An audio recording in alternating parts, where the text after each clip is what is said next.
They thought they'd gotten away with destroying my shed, but what they really did was hand me the keys to their pride and joy. I'll never forget coming home from a business trip, stepping into my backyard, and seeing nothing but splinters and a smug notice from the HOA. The shed wasn't just some shack, it was the last thing I built with my father, Telder's tools, his service medals, the scent of sawdust and memories, gone wiped out, because some committee decided it was an unauthorized structure.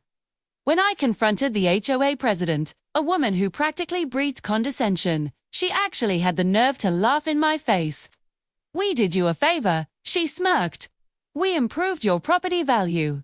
My blood boiled. That night, I was staring out at the wreckage, trying to figure out what to do next, when my eyes drifted past my fence.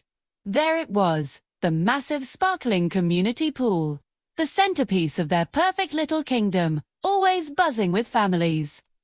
That S when I remembered something my grandfather used to say: "Our land stretches farther than people think."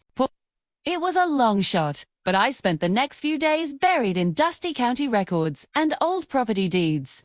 And then, I found it. A faded, hand-drawn map from the 1950s. Legally recorded, showing a thin sliver of my family's property line, extending right under their precious pool. They had built their oasis on my land.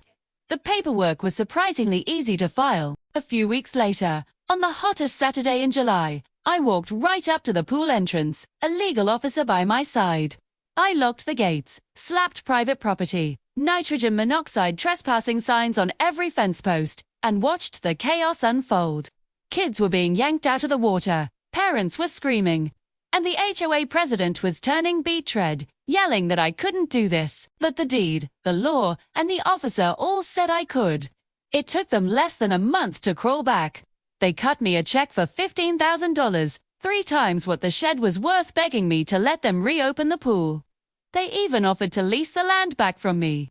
I looked at their desperate faces, then at the check, and smiled.